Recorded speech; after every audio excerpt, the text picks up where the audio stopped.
Assalamualaikum warahmatullahi wabarakatuh. Kepada hamba-hamba Allah, insan kamil yang berbagai martabat diberi Allah Subhanahu wa Ta'ala.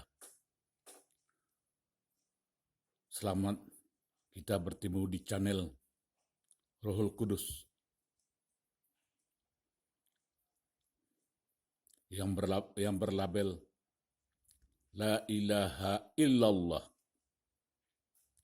Muhammadar Rasulullah.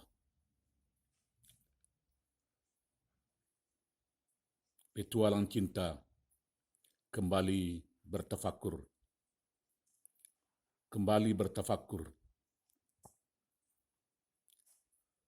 di hadapan sahabat-sahabat dan teman saudara karib kerabat di dalam hayatullah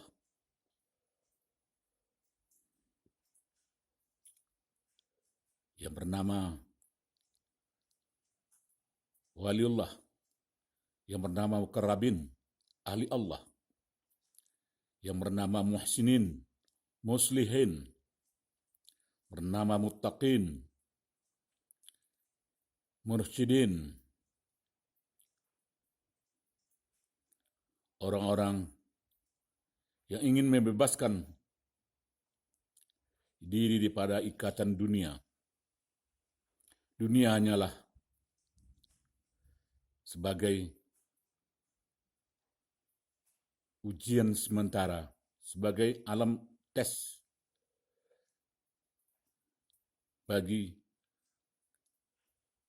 al-insan, hamba Allah, beriman atau tidak beriman.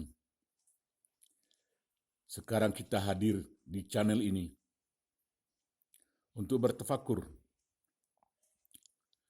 Allah pun insya Allah hadir. Dia karib, dia muhid, bebas dari segala ikatan, tidak bertempat dan tidak punya waktu, tidak punya tempat. Dia bebas dengan dirinya. Dia ada, dia bebas dengan dirinya. Hadir di sini di channel ini, di channel Ruhul Kudus, di dalam Baitullah.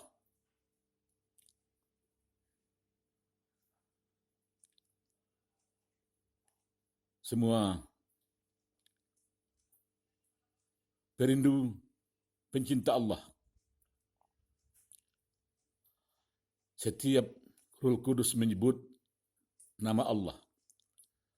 Allah hadir begitu cepat, begitu jelas, begitu ikhlas menyebut nama Allah. Begitu cepat Allah hadir di dalam Ruhul Kudus, di dalam Baitullah ini. Karena itu adalah janjinya Allah Subhanahu wa Ta'ala. Janjinya kepada hamba-hambanya. Janjinya kepada al-insan, ciptaan cintanya.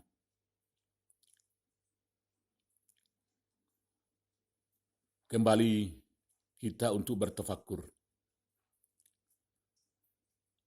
Orang-orang sufi, orang-orang syariat, orang-orang hakikat, orang-orang makrifat merindukan, mencintakan, mencintai bersama Allah, mencari keredaan Dia, menuju Dia. Kalau kita merenung-renung semakin dalam, orang-orang sufi ini, dia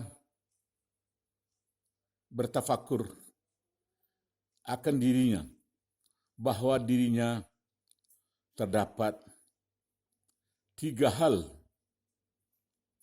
yang kental pada dirinya selama dia berada di dunia ini. Dalam waktu yang dekat, untuk waktu yang sementara, dia mesti melalui alam sementara ini. Maka sikap atau macam-macam dari orang sufi ini, ada yang disebut sufi hakikat. Sufi hakikat, itulah dia petualang cinta.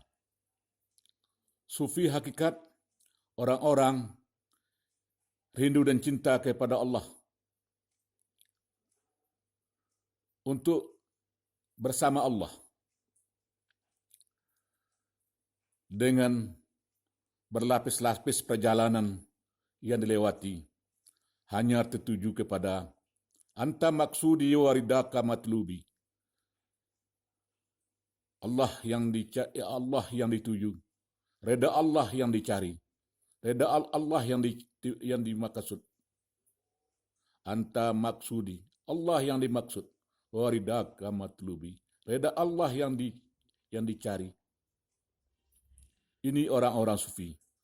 Mau berpemimpin, bermaulana dengan Allah, mau bersahabat dengan Allah, mau bertetangga dengan Allah, bergaul dengan Allah, berteman, bersahabat setiap detik dan menit di dunia ini, ingin bersama Allah.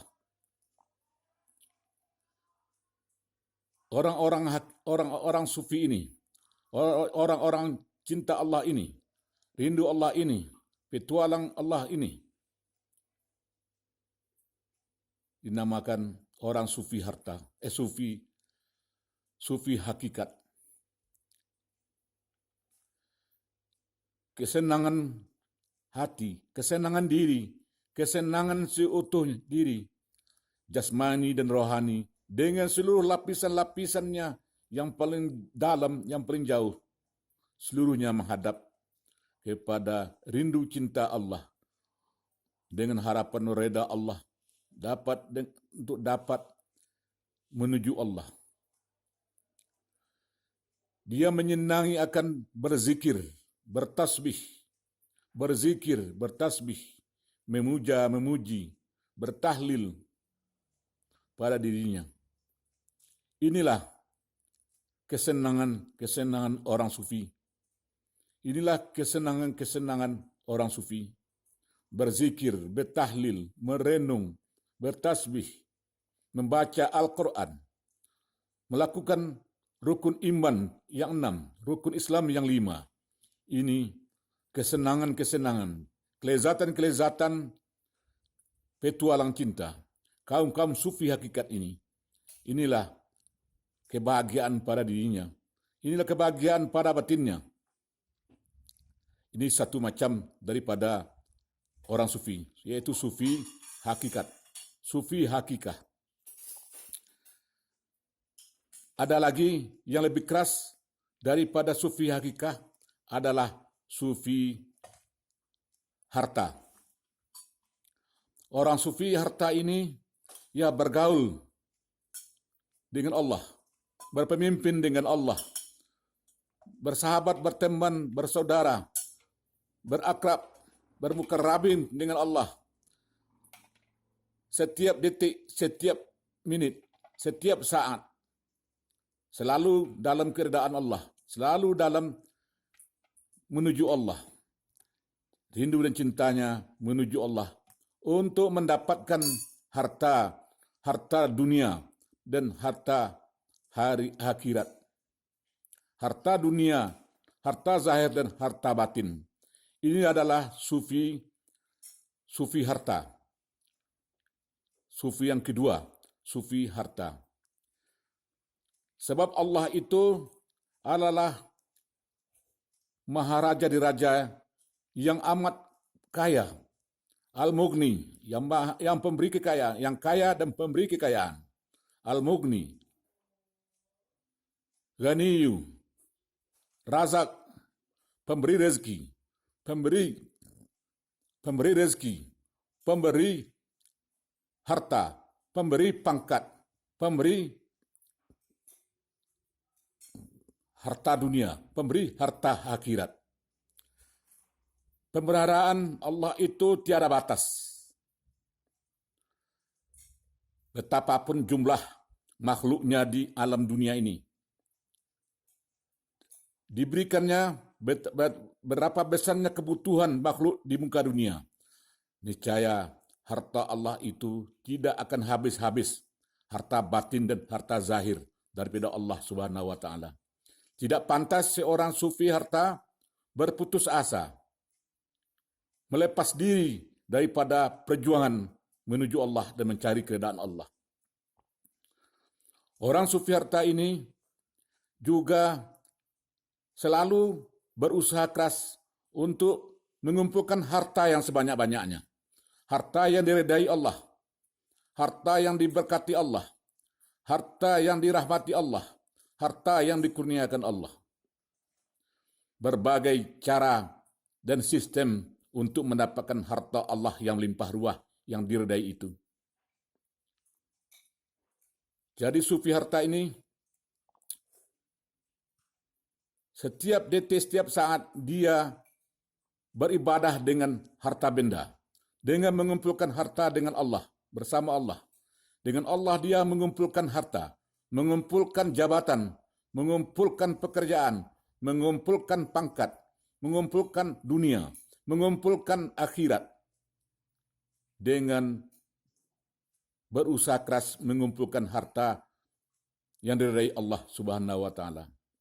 Harta yang diperoleh, yang diberikan oleh Allah kepada dia, dia akan memanfaatkan harta itu kepada yang telah ditentukan oleh ketentuan syariat, yang telah ditentukan oleh ketentuan hakikat, oleh ilmu hakikat. Dua aturan-aturan mempergunakan harta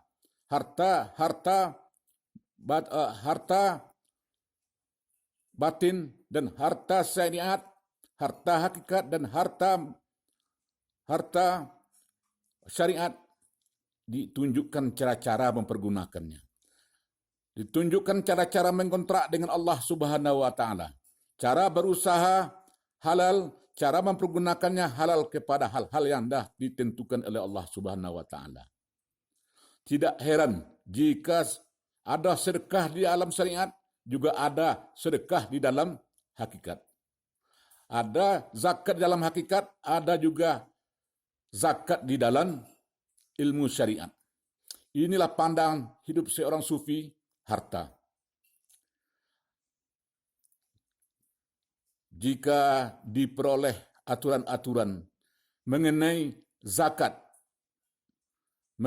hibah, sedekah, infak, wakaf, dharma, nazar, hakikah, haji, semuanya mengeluarkan dana-dana yang besar untuk orang-orang yang ditentukan oleh Allah di dalam ilmu syariat. Diperoleh harta yang berlimpah dari Allah, harta yang diredai, dipergunakan dengan ketentuan yang diredai oleh Allah Subhanahu wa taala. Inilah pekerjaan sufi-sufi harta. Sufi harta. Jadi ingin kaya di dunia ini perlu dengan ilmunya, ilmu sufi harta. Kemudian ada lagi dinamakan sufi upacara. Sufi upacara yang mengutamakan bergaul dengan Allah, berpemimpin dengan Allah, bersahabat dengan Allah, bertetangga dengan Allah, berbuat dengan Allah. Perbuatan Allah adalah perbuatan dia. Perbuatan dia berasal dari perbuatan Allah. La hayyun la ilmun la basarun la samiun la qudratun la iradatun la mutakallamun. La hayyun bil haqqi ilallah. Semuanya yang ada pada hakikat ada pada panca indera zahirnya, pada panca indera jasadnya. Inilah sufi upacara. Selalu berjamaah dalam pekerjaan beribadah, pekerjaan dunia, pekerjaan akhirat, selalu berjamaah, selalu bermajlis. terakhir ia bermajlis dengan Allah Subhanahu wa taala di channel Rohul Kudus ini, di channel Rohul Kudus. Di dalam Baitullah, ada di dalam kalbul mukminin, ada di dalam setiap dada. Dia berjamaah di dalam Baitullah, di dalam Rohul Kudus, di dalam alam batin yang sangat dalam, yang sangat luas. Disinilah kehadiran orang-orang insan-insan yang bersih, yang insan kamil, hamba-hamba Allah. Disinilah dia bermajlis, berkumpul bersama para arif billah, bersama ahli Allah, bersama Rabbaniyah, bersama wali-wali Allah, bersama para wali-wali, para wakil-wakil Allah, pesuruh-pesuruh Allah, dan tentara-tentara Allah, dan malaikat-malaikat Allah. Berjamaah, untuk memuji, untuk bertasbih, bertahlil kepada Allah, untuk bertawajuh, bermunajat bersama-sama kepada Allah. Sama-sama meneteskan air mata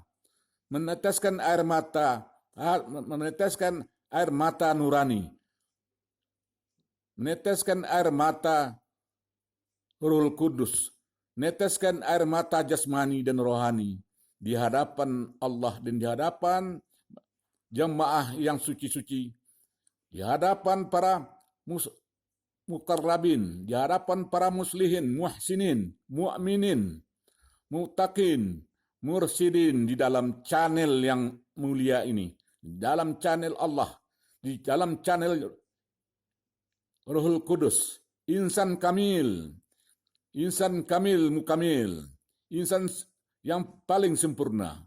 Disinilah martabat-martabat alam hakikat ini sungguhlah banyak sekali. Semoga Allah memberkati baik itu sufi upacara, sufi berjamaah, maupun sufi harta, maupun sufi hakikat.